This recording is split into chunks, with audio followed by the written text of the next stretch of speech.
दोस्तों, मैं हूं आचार्य गौतम मोहन और आज हम चर्चा करेंगे लड़का या लड़की होने का योग। क्या ज्योतिष के माध्यम से 100% ये संभव है कि लड़का होगा या लड़की, कब होगा, या और भी कोई ऐसा योग है जो बनता है ज्योतिष की दृष्टि में? तो आज हम इसके बारे में कुछ एग्जाम्पल लेकर चर्चा करेंगे। हमें ये प्लानिंग करनी है यदि कि आने वाले साल, 2 साल, 3 साल, 5 साल में हम अपनी फैमिली प्लानिंग करना चाहते हैं और ये चाहते हैं कि लड़की चाहिए या लड़का चाहिए, तो क्या ज्योतिष उसमें कुछ महत्व रखता है? क्या ज्योतिष सच है या एक झूठ है? इसके ऊपर आज हमें चर्चा करनी है, क्योंकि बिना प्रमाण के हम नहीं चाहते कि चर्चा करें। हम प्रमाण के साथ बात करेंगे और प्रमाण ही बताएंगे कि क्या ज्योतिष के आधार के ऊपर 100% हम ये भविष्यवाणी कर सकते हैं कि आने वाले समय में कब लड़का और कब लड़की होगी। तो दोस्तों, आज हमारा चर्चा का विषय यही है और हम चाहेंगे कि आप हमारे साथ जुड़ें और देखें यहाँ पर कि मैं किस प्रकार से ज्योतिषीय गणना के द्वारा ये प्रमाणित करूँगा कि ज्योतिष सत्य है या नहीं। तो दोस्तों, सबसे पहले मैं यहाँ पर हॉरोस्कोप ले रहा हूँ। ये है यहाँ पर अमित शाह का। इस जो हमारे माननीय होम मिनिस्टर हैं, इनका जन्म 22 अक्टूबर 1964 का है और इनकी कुंडली भी मैं आपको दिखा देता हूँ। ये इनकी कुंडली है। अब इनका जो संतान है, इनके बेटा है जय शाह नाम से। 2 सितंबर 1988 को उनका जन्म हुआ। अब हमें यही जानना है कि जो अमित शाह जी की जो कुंडली है, इसमें क्या उस समय 1988 में लड़का होने का योग था या नहीं था। अब चलिए, अब हम इनका मैं यहाँ पर उस सिस्टम पे जा रहा हूँ जहाँ पे सन डॉटर के बारे में हमें पता लगता है ज्योतिष के माध्यम से। तो अब सन डॉटर पे मैंने क्लिक किया, मैं वर्षफल में गया। यहाँ पर मुझे 1987 से लेकर और 1989 के मध्य में यहाँ देखना है कि इन 3 सालों में यहाँ पर क्या योग था। अब देखिए, योग सामने आया। मैं थोड़ा इसका साइज़ बड़ा करता हूँ आपको दिखाने के लिए। अब ये देखिए, आपके सामने ये साइज़ आ गया। जो 2/9/1988 को जन्म हुआ, तो ये जो पहला मैं आपको दिखा रहा हूँ 87 से 88 का, तो यहाँ क्या लिखा आप देख लीजिए। यहाँ पे ये लिखा है कि 22 अक्टूबर 1987, क्योंकि 22 अक्टूबर का इनका जन्म है अमित शाह जी का, और 22 अक्टूबर 1988, और जो जय शाह का जन्म हुआ वो हुआ 2 सितंबर 1988 का। अब इस साल के अंदर इनका 100% संभावना लड़के की थी और 0% संभावना लड़की होने की थी। और फिर इसमें आप ये भी देखिए कि 1964 का बर्थ है और 1988 में जय शाह का जन्म हुआ। तब इनकी जो आयु थी वो 24 वर्ष की थी। तो 24 वर्ष की आयु में इनका जो हमने गणित लगाया, तो ज्योतिष के गणित से हमें ये पता लगा कि यहाँ पे 3 योग तो यहाँ पर लड़का होने के थे और 1 योग था संतान नष्ट होने का। तो इस प्रकार से जो लड़का होने का योग था यहाँ पर वो 100% था, और इसी कारण जो 2 सितंबर 1988 को जो पुत्र संतान का इनके घर में आवागमन हुआ। अब ये मैंने जैसे आपको एक केस दिखाया, अब मैं इसी तरह एक और एग्ज़ाम्पल, जो मैं उन लोगों के एग्ज़ाम्पल लूँगा जो पॉपुलर हैं, ताकि आपको भी विश्वास हो सके, आपके पास भी उनका डाटा हो और पब्लिक फिगर होनी चाहिए। अब मैं यहाँ पे जो फिगर ले रहा हूँ वो लेता हूँ अमिताभ बच्चन की। ये लिया मैंने अमिताभ बच्चन। अब देखिए, इनका जो पुत्र हैं वो हैं अभिषेक बच्चन, और अभिषेक बच्चन का जन्म हुआ 5 फरवरी 1976 को। अब मैं यहाँ देखो सन डॉटर पे गया और मैंने यहाँ पे जाके और 1975 से 76 तक डालता हूँ, ये 75 आया, और फिर मैं 1977 यानी 3 साल देख रहा हूँ यहाँ पे, और मैंने यहाँ पे जैसे ही क्लिक करता हूँ अब मेरे पास ये फिगर आई। मैं थोड़ा इसका साइज़ बड़ा कर देता हूँ। ये देखिए, अब आपके सामने आ गया ये। तो 5/2/1976 को जन्म हुआ। अब यहाँ पर ये आप देख रहे हैं 75-76, तो इसमें 86% संभावना लड़के की थी और 14% संभावना लड़की होने की थी। ज़्यादा संभावना यहाँ पे लड़का होने की थी और इसीलिए अभिषेक बच्चन का जन्म हुआ। और कन्या की चांसेस 14% थे केवल, और अधिकतर पुत्रों की संख्या भी ज़्यादा ही दिखाते हैं। यहाँ कन्या की संख्या नहीं आ रही थी और इसीलिए हम देख रहे हैं कि यहाँ पे अमिताभ बच्चन के जो पुत्र हैं, इनके सुपुत्र अभिषेक बच्चन, ये 5/2/1976 को पैदा हुए और अमिताभ बच्चन की कुंडली में उस समय पुत्र प्राप्ति का ही योग था। 86% लड़के की संभावना थी। अब ये मैंने ये केस लिया, दूसरा केस भी आपका ट्रू हुआ। अब मैं एक तीसरा केस उठाता हूँ। अब ये इन्हीं का है, जैसे मैं अभी अमिताभ बच्चन का लिया, अब मैं अभिषेक बच्चन का लेता हूँ कि इनके जो पीढ़ी चल रही है कि वो किस हिसाब से चल रही है। 5/2/1976 लिया। अब देखिए ये 5/2/1976 लिया और ये अभिषेक बच्चन का है। कुंडली पे एक नज़र डलवा देता हूँ, ये देख लीजिए, ये अभिषेक बच्चन की कुंडली है यहाँ पर। और फिर अब मैं जा रहा हूँ यहाँ पे आपका सन डाटर में। तो सन डाटर के जो हमारा सिस्टम प्रेडिक्ट करता है। अब ये जो अभिषेक बच्चन का जो आगे संतान हुई, इनकी कन्या हुई 16/11/2011 को, आराध्या बच्चन। तो मैं 2010 से और 2012 के बीच में यहाँ पर देखता हूँ इनका क्या योग था। तो क्योंकि यहाँ पे कन्या हुई, तो क्या इनका कन्या का योग था। अब देखिए 5 फरवरी और 2011, यहाँ पर 75% संभावना थी लड़के की और 25% थी लड़के की। लेकिन यहाँ पे तो इनके संतान का जन्म हुआ नहीं।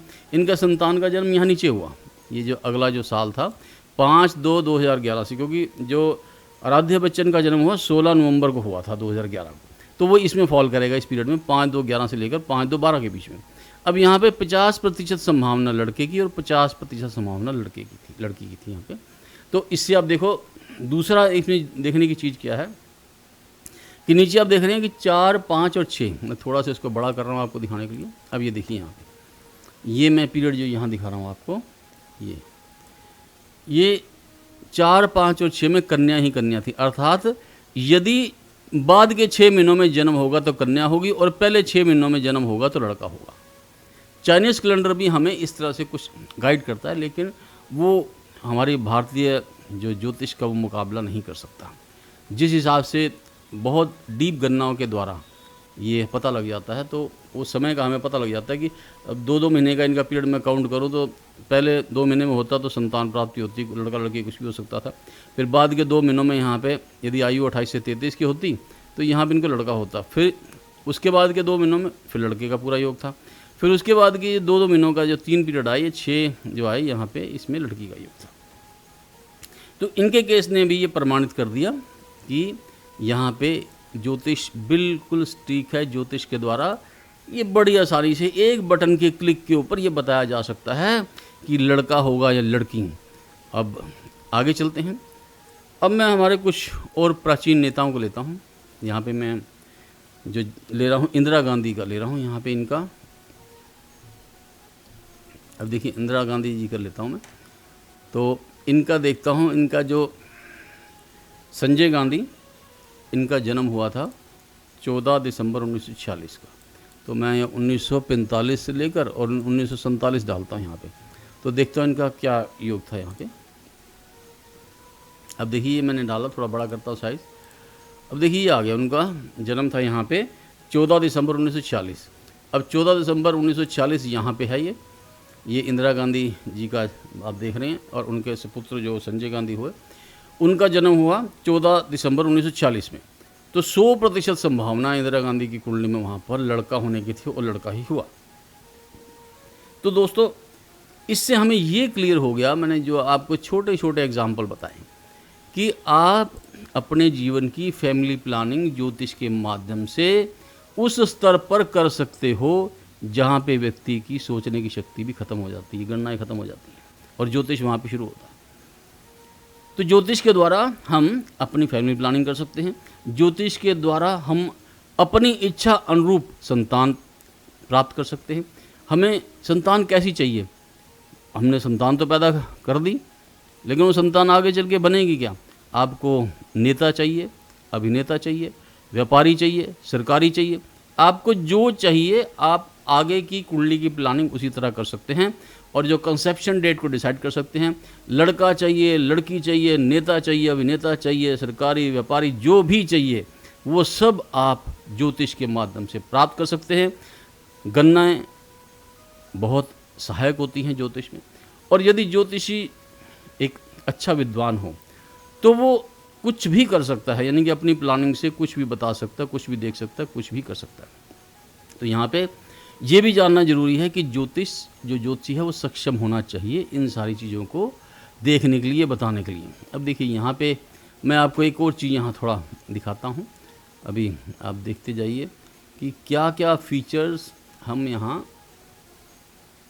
हैं हमारे पास, जो जिसके द्वारा हम अपने भूत भविष्य वर्तमान को बढ़ा सकते हैं, देख सकते हैं, कुछ भी कर सकते हैं। तो ये फीचर्स मैं आपको अभी दिखा रहा हूँ, इसको ज़रा आपको ध्यान से देखना होगा जो फीचर्स हैं, क्योंकि अभी हम अपने फीचर्स को पब्लिक को दिखा नहीं पाए, बहुत से ऐसे फीचर्स हैं हमारे। तो यहाँ पे ये देखिए, ये हमारे जो फीचर्स हैं, ये देखिए, इस पर एक नज़र डालिए। अब देखिए मैं यहाँ प्रोफेशन का हमें पता लग सकता है, किस व्यापार में, किस प्रोफेशन में, किस कार्य में जीवन में व्यक्ति को सफलता मिलेगी।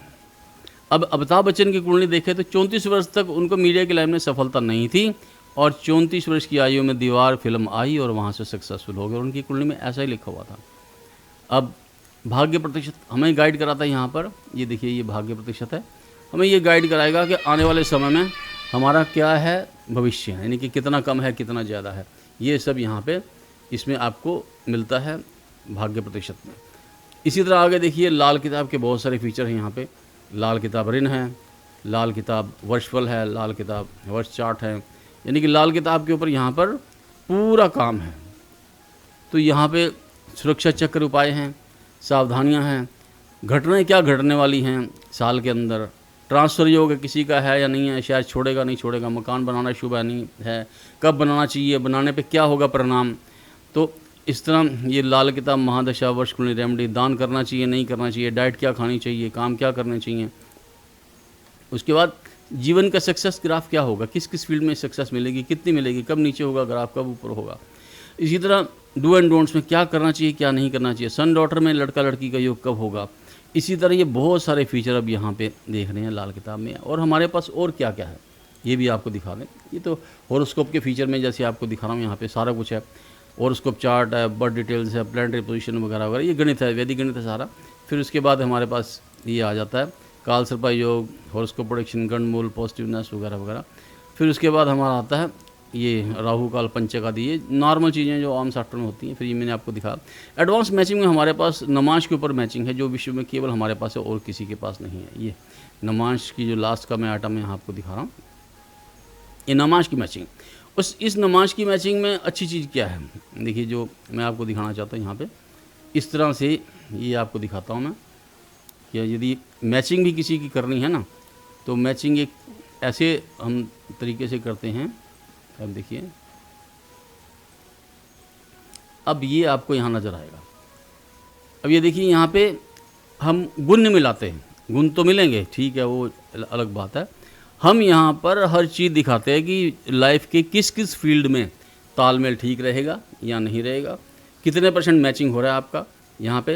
अब देखिए, यहाँ जो जिसकी कुंडली है, यहाँ पे नाम से भी मैचिंग होगा, और यहाँ पर जो राशि से भी मैचिंग होगा, जो चंद्र राशि से। तो व्यवसाय, एक दूसरे की प्रकृति, भाग्य, सुख दुख, संतान उत्पत्ति, कितने % योग है। कई बार शादी के बाद संतान नहीं होती, तो जब संतान उत्पत्ति का जो योग है वो 25% है, तो संतान कहाँ से होगी। आपसी संबंध, तालमेल, समाज के सामने प्रदर्शन, जीवन का स्तर, रहन सहन आदि। तो ये सारी चीज़ें, दोनों की आयु के बारे में आप देख रहे हैं, लंबी है या नहीं है, ये सारी चीज़ें इस मिलान में देखी जाती हैं। तो यहाँ पे दूसरा एक जो मिलान हम फ्रॉम नमांशा, ये नमांशा के ऊपर हमारा मैचिंग आया तो 76% है। वो मैंने पहले जो दिखाया था आपको, मैंने नाम के ऊपर दिखाया था कि व्यक्ति का नाम क्या है। ये पुरुष की जन्म कुंडली या प्रचलित नाम देख रहे हैं आप, और पत्नी प्रेमिका की जन्म कुंडली या प्रचलित नाम, इस बेस के ऊपर है। और यहाँ पे आप देख रहे हैं ये पुरुष की जन्म कुंडली या प्रचलित नाम, यहाँ पे भी है। तो ये जो पहले वाला है ये आपका जन्म कुंडली का आ गया, और ये जो आ गया आपका नमाश कुंडली का मिलान। अब नमाश में देख रहे हैं 76% मिलान हो रहा है। और यहाँ पे आप देखें, ये बर्थ कुंडली में ये 57% मिलान हो रहा है। तो कई बार जब हम जन्म कुंडली को मिलाते हैं मैचिंग के अंदर तो हमारा मिलान कम होता है, और जब हम नमांश कुंडली से मिलाते हैं तो हमारा जो मिलान है बढ़ जाता है, और बहुत सारे जो रिश्ते टूट जाते हैं, हम नहीं पंडित करते, वो कहते हैं गुण नहीं मिल रहे, तो हमारे पास जब आते हैं तो हम नमांश कुंडली से मिलान करते हैं तो वो रिश्ते जुड़ जाते हैं, यानी कि उनको साफ पता लगता है कि जीवन में कहाँ कहाँ प्लस है, कहाँ कहाँ माइनस है। जैसे जो रेड हमने दिखा रखा है ये नेगेटिव फैक्टर है जीवन का, जो वाइट दिखा रखा है नॉर्मल है, और जो ग्रीन दिखा रखा है अच्छा पॉजिटिव 100% यहाँ पे मिल रहा है। तो जो 100% वाले हैं वो फील्ड आपको मिलेंगे, वो उन क्षेत्रों में सफलता मिलेगी मैचिंग में, और जो बाकी रेड और वाइट वाले हैं उसमें थोड़ा सावधानी से व्यक्ति को चलना चाहिए, सोच समझ के चलना चाहिए। तो हमने आपको बताया कि जो मैचिंग है वो भी एक बहुत बड़ी प्लानिंग है, जो लड़का लड़की की प्लानिंग है वो भी एक बहुत बड़ी प्लानिंग है। इन सब को यदि आप ज्योतिष की सहायता से लेकर चलते हैं तो निश्चय ही जीवन में सुख आता है। और हमारे इसके बाद देखिए न्यूमरोलॉजी है हमारे पास, और lucky item check dress colour वगैरह हैं, लक्षेंजर हमारे पास। ये लक्षेंजर एक ऐसी फैसिलिटी है विश्व में केवल और केवल हमारे पास है, और अभी तक ये और कोई भी बना नहीं पाया, क्योंकि इसके फॉर्मूले और लॉजिक्स नहीं है किसी एस्ट्रोलॉजर के पास दुनिया में। अब ये है यहाँ पे सुपर एडवांस लक्षेंजर, और एडवांस लक्षेंजर मैं आपको दिखाता हूँ। पहले एडवांस लक्षेंजर दिखाता हूँ यहाँ पे। अब सपोज करो मैं किसी की कुंडली लेता हूँ, यहाँ पे अमित शाह जी की यहाँ पे चलिए लेते हैं कुंडली, क्या कहती है इनकी कुंडली, और इनका लक्षेंजर कैसे बनेगा। अब ये देखिए बहुत एडवांस फीचर है यहाँ पे। ये देखिए मैंने इनका रिजल्ट देखा, अभी जो वर्तमान साल इनका चल रहा है 44% भाग्य है, और 44% भाग्य में अब लक चेंज करना है हमें। अब गो फॉर लक चेंज में हमने क्लिक किया, और लक चेंज में जैसे ही हम क्लिक करेंगे तो आप देखेंगे यहाँ पर आगे कितने योग आ रहे हैं, कितने पे गणना होनी है, कितने % भाग्य बढ़ेगा, 100, 200, 400% का कोई योग है नहीं है। ये सारी गणना यहाँ से आनी शुरू हो जाएंगी। तो टोटल 105, 106 कैलकुलेशन यहाँ पर होनी है, और ये गणना शुरू हो चुकी है। तो इस तरह आप देख रहे हैं कि बड़ा ही वैज्ञानिक तरीका है ज्योतिष के फार्मूलों को यूज़ करने का, ज्योतिष के जो गूढ़ रहस्य उनको यूज़ करने का। हमने देखिए एआई ये सब नहीं कर सकता। एआई के बारे में कितना ही आप अभी सुन लें, एआई ने ये कर दिया, एआई ने वो कर दिया, लेकिन एआई ह्यूमन ब्रेन का मुकाबला नहीं कर सकता। जो ह्यूमन ब्रेन कर सकता है, जो हमारे ऋषि मुनियों ने रिसर्च की है, वो एआई नहीं निकाल सकता। रिसर्च के लिए तो ह्यूमन ब्रेन चाहिए ही चाहिए। तो मैं वही चीज़ आपको यहाँ दिखा रहा हूँ कि देखिए अब ये जो चीज़ है लक चेंजर, ये जो 800% के आ गए हैं भाग्य परिवर्तन, ये जो उपाय बताएगा, ये 44% जो भाग्य इनका वर्तमान में चल रहा है उसको बढ़ाकर ये 100% के उपाय बताएगा। उन उपायों को करने से निश्चय ही भाग्य में वृद्धि होगी और जीवन में सुख की प्राप्ति होगी। अब देखिए 15 हमारे पास 100% के यहाँ पे ये आ गए। अब मैं यहाँ क्लिक किया, 15 पे जा रहा हूँ, और अब यहाँ पे देखिए जो सिम्टम है ये नज़र आ रहे हैं। धनवान योग का विशेष है कि मंत्री तो हैं ही है अमित शाह जी, इसमें तो कोई शक की बात ही नहीं है। तो जिसने बता भी दिया कि वो मंत्री हैं, जो जिसका हॉरोस्कोप है मंत्री हैं। भाग्यवान, सरकार से शुभ प्रभाव, सरकार के तो मालिक हैं ये, सरकार से धन प्राप्ति, सरकारी उच्च अधिकारी वो हैं सब ये। दस्तकारी, मशीनों के कामों से लाभ और आरामपूर्ण जीवन, अच्छी सेहत, अच्छा व्यवसाय, वस्त्रों के शौकीन, गणित। तो कहने का मतलब ये सारे सिम्टम ये यहाँ पर दिखा रहा है। देखिए और भी सिम्टम आ गए इनके। इस तरह से इतना करने के बाद फिर हम रिपोर्ट में जाएंगे। रिपोर्ट में जाने के बाद हम लाल किताब रेमेडीज़ के द्वारा भाग्य परिवर्तन करेंगे, वास्तु के द्वारा भाग्य परिवर्तन करेंगे, फेंग शुई के आइटम्स के द्वारा भाग्य परिवर्तन करेंगे, पूजा आइटम्स के द्वारा यंत्र मंत्र तंत्र जिससे भी जितना भी हम मैक्सिमम कर पाएँ हम वो करेंगे। तो मैं यहाँ पे आपको वही चीज़ दिखा रहा हूँ। अब देखिए मैं यहाँ पे क्लिक करता हूँ और अब भाग्य परिवर्तन की रिपोर्ट हमारे सामने आ जाएगी। बहुत ही ईजी प्रोसेस है। अब देखिए ये हमारे सामने सब कुछ आ गया, हमें जो देखना था सब, ये प्रेडिक्शन आ गई। प्रेडिक्शन के बाद शुभ अशुभ जो बातें हैं वो सारी आ गई, क्या करना है क्या नहीं करना। ये भाग्य परिवर्तन आ गया। 44% देखिए इनका भाग्य था। यहाँ पर मैं थोड़ा साइज़ बड़ा करके आपको दिखा रहा हूँ यहाँ पे। अब ये देखिए यहाँ पे जो भाग्य था इनका 44% था, ये आपके सामने दिखा रहा हूँ आपको, ये 44% भाग्य था। और अब ये 100% सुधार कर रहे हैं लक्षचंद्र के उपायों द्वारा। सावधानियाँ बताई हैं, ये सावधानियाँ करनी होंगी। उसके बाद ये भविष्यवाणी आ गई, फिर कुछ उपाय आएंगे। ये दान करना नहीं करना ये आया, और ये कुछ उपाय यहाँ से आए। यहाँ इनके देखिए भाग्य की शुभता के उपाय आगे ऊपर। ये मोती व नीलम चांदी में शरीर पर डालना है, हीरा व पन्ना शरीर पर डालना है। तो ये इनके उपाय हैं। अब इनके आगे वास्तु आ गया कि वास्तु में इनको क्या क्या रखना अपने घर में या ऑफिस में, जहाँ भी ये अपना कार्यस्थल है इनका, वहाँ पे क्या क्या रखना है, ये इनका वास्तु आ गया। और उसके बाद ये इनका फेंग शुई आ गया। ये फेंग शुई की वस्तु है। इस प्रकार से लाल किताब के उपाय, वास्तु और फेंग शुई के माध्यम के द्वारा व्यक्ति अपना भाग्य बढ़ा सकता है और एक जीवन में चमत्कार ला सकता है। तो दोस्तों मैंने आपको एक प्रयास किया है बताने का कि ज्योतिष व्यक्ति के जीवन में बहुत कुछ ला सकता है, सुख का एक सागर ला सकता है। व्यक्ति का विश्वास होना चाहिए ज्योतिष में और ज्योतिषी में। यदि व्यक्ति का ज्योतिषी में विश्वास है, ज्योतिष में विश्वास है, तो वो इस ज्ञान को प्राप्त करके इससे ज़बरदस्त फ़ायदा उठा सकता है। अब देखिए दूसरा एक और लक्षण आपको दिखा रहा हूँ, ये इसका भी एडवांस भाव है। यानी कि ये चीज़ अभी तक जो बड़े से बड़े ज्योतिषाचार्य हैं वो भी इसकी गणना के बारे में नहीं जानते।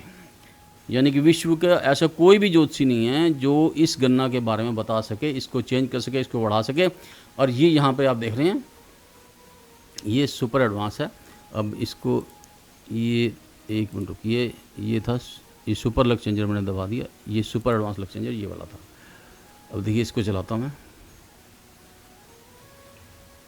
ये आ गया, ये अमित शाह जी का है। अब ये क्या करेगा, इनके 12 खानों का सेलेक्ट ईयर, हमने ईयर ले लिया। जो 12 भाव हैं इनकी कुंडली के, 12 कुंडली के भावों को बताएगा किसकी किसकी कितनी पावर है। Calculation done. अब ये देखिए 12 घरों में आ गया। देखिए सूर्य अच्छा है, राजनीति अच्छी है, बुध अच्छा है, वाणी अच्छी है, यहाँ पे मंगल अच्छा है, चंद्रमा अच्छा है, केतु यहाँ पर माइनस है, राहु माइनस है, गुरु एंटरटेनमेंट केतु होता है तो एंटरटेनमेंट का तो इनके पास टाइम ही नहीं है। गुरु इनका अच्छा है, धर्म के कार्य अच्छे हैं इनके। शुक्र इनका ये यहाँ पर माइनस चल रहा है, और यहाँ पे शनि जो है 367 माइनस है। यहाँ पे हमें भावों का भी पता लग गया कि इन भावों की पावर क्या। अब हमें क्या करना है, यहाँ पे लक चेंजर सुपर एडवांस चलाना है। अब ये देखिए सुपर एडवांस लक चेंजर है, यहाँ इसको चलाया हमने। अब ये 44% भाग्य है। फिर उसी तरह हम गए, यहाँ पे भावों की शक्ति को उसने बता दिया। आगे चल के हम भावों की पावर को ही बदल देंगे, हमें अलग अलग यहाँ पे पावर्स मिलेंगी। हम देखेंगे कि किस भाव को हमने प्लस करना है, उसी का लक चेंजर के उपाय हम करेंगे और हमारा वो भाव ठीक हो जाएगा। तो ये भावों की शक्ति को, अब देखिए यहाँ पे क्लिक करके देखते हैं क्या आता है। अब ये तो आ गया हमारा वो। अब स्टार्ट कैलकुलेशन कर देते हैं, अब देखते हैं आगे क्या होता है। तो दोस्तों ज्योतिष में विश्वास रखें, ज्योतिषी के ऊपर विश्वास रखें और श्रद्धापूर्वक उपाय करें। लक्ष्य आप अचीव कर लेंगे, इसमें कोई संशय नहीं है। लेकिन पहली बात तो आपको ज्योतिष में विश्वास होना चाहिए। फिर अच्छे ज्योतिषी का आपको पता होना चाहिए। जब अच्छे ज्योतिषी का पता लग जाए तो फिर उसमें विश्वास होना चाहिए। फिर जो उपाय बताएं तो उसके हिसाब से प्लानिंग और आपके उपाय आपको करना है, तो फिर आपको रिजल्ट मिलता है। ये एक प्लान सिस्टम है और इस प्लान सिस्टम को यदि आप प्रॉपरली फॉलो करेंगे तभी आप इससे फ़ायदा उठा सकते हैं। बहुत सारे ज्योतिषियों को कंसल्ट करना बहुत बड़ी मूर्खता है, बहुत सारे ज्योतिषियों के उपाय करना वो बहुत बड़ी मूर्खता है। तो ऐसा आपको कदापि नहीं करना चाहिए, क्योंकि आप एक ही ज्योतिषी में विश्वास रखें और जो बताएं उसी के हिसाब से करें। यदि उनका उससे कार्य सिद्ध ना हो तभी आपको कुछ और करना चाहिए, अन्यथा नहीं। और ये यहाँ पे ये देखिए शो रिपोर्ट में हम गए और वैसे उसी तरह हमें मिल गया जैसे पहले रिपोर्ट दिखाई थी। अब एक बार इसमें भी चलते हैं, ये देखिए ये क्या चीज़ है। हम इसमें भी चलते हैं और देखते हैं फर्स्ट 5 रिपोर्ट्स क्या कहती हैं। भावों को हमने कितना चेंज करना वो देखना है। भावों की शक्ति मैंने बताया था कि कौन सा लक चेंजर हमें लेना है।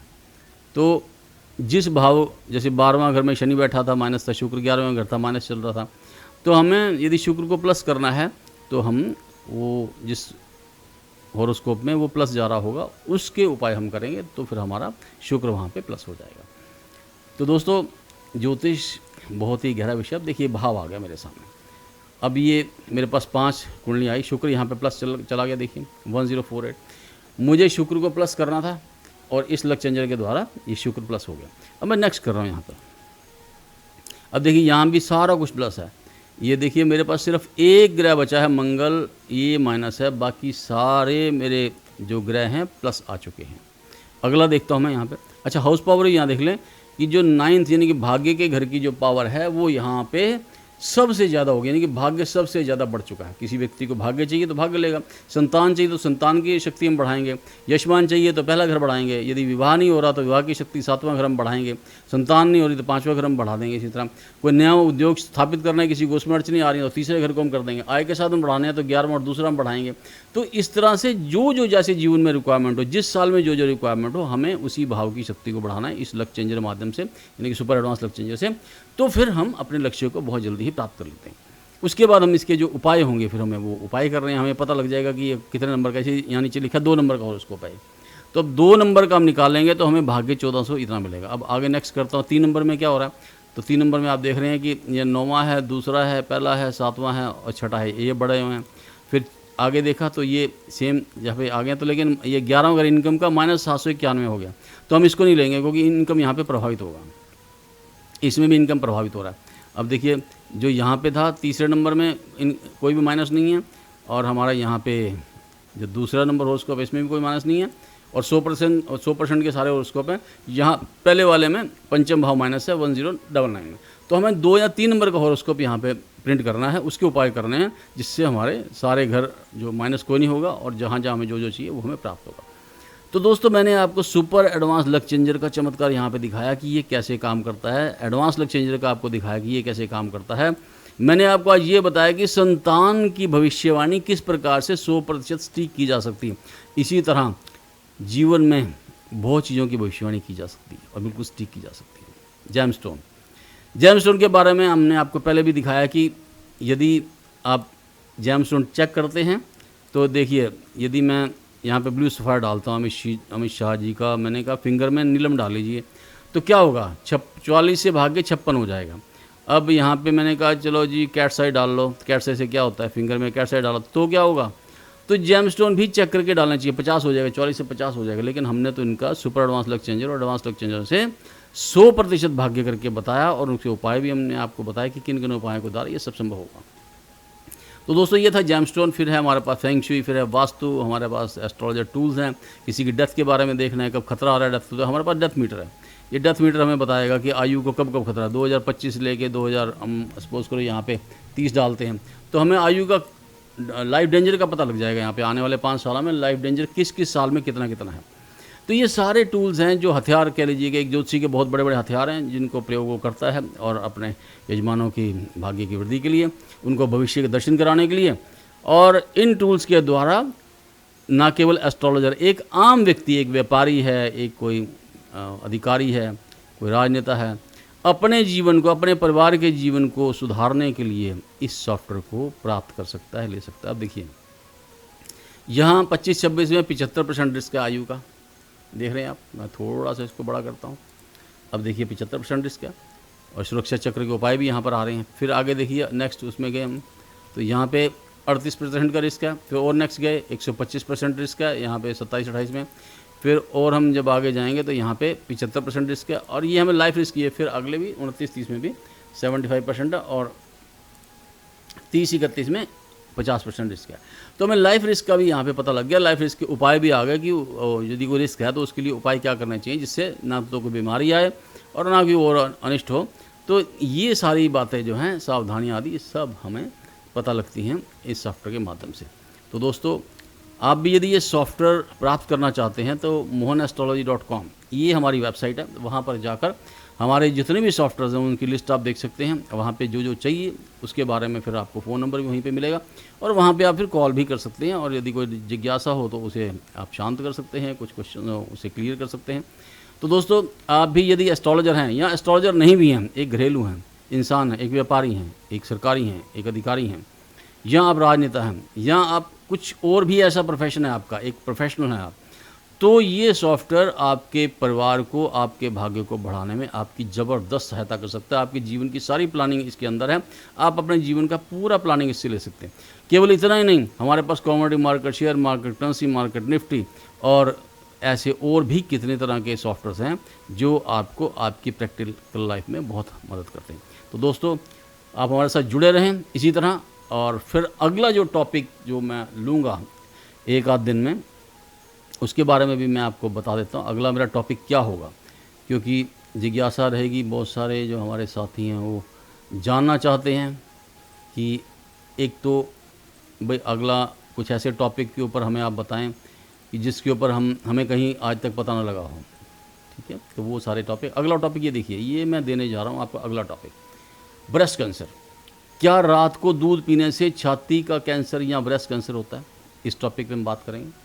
और एक दूसरा टॉपिक भी हम लेके आ रहे हैं, ये है हमारा लॉटरी योग के बारे में। लॉटरी योग कुंडली में कब होता है? लोग लॉटरी में खेलते हैं, योग होता नहीं कुंडली में, और पैसे का नुकसान कर लेते हैं। सट्टा योग होता है, और यदि कुंडली में नहीं है तो वो व्यक्ति सट्टा खेलता है और नुकसान होता है उसका। तो ये चीज़ों के बारे में, अलग अलग टॉपिक्स के बारे में मैं आपको यहाँ पे अवगत कराऊंगा और आपको बताऊंगा कि इन कार्यों में आपको घुसना चाहिए या नहीं घुसना चाहिए, या आपको नुकसान तो नहीं होगा। तो आज मैंने जो चर्चा की आपको संतान योग के ऊपर चर्चा की, लड़का लड़की के ऊपर चर्चा की, और भी मैंने आपको सॉफ्टवेयर के बारे में जानकारी दी। दोस्तों इसी तरह आप हमारे साथ जुड़े रहें। यदि आपको वीडियो अच्छा लगा हो तो इसे लाइक और शेयर अवश्य करें, और यदि चैनल को सब्सक्राइब नहीं किया तो आप सब्सक्राइब कर लें। इसी के साथ मेरा आप सबको नमस्कार, धन्यवाद।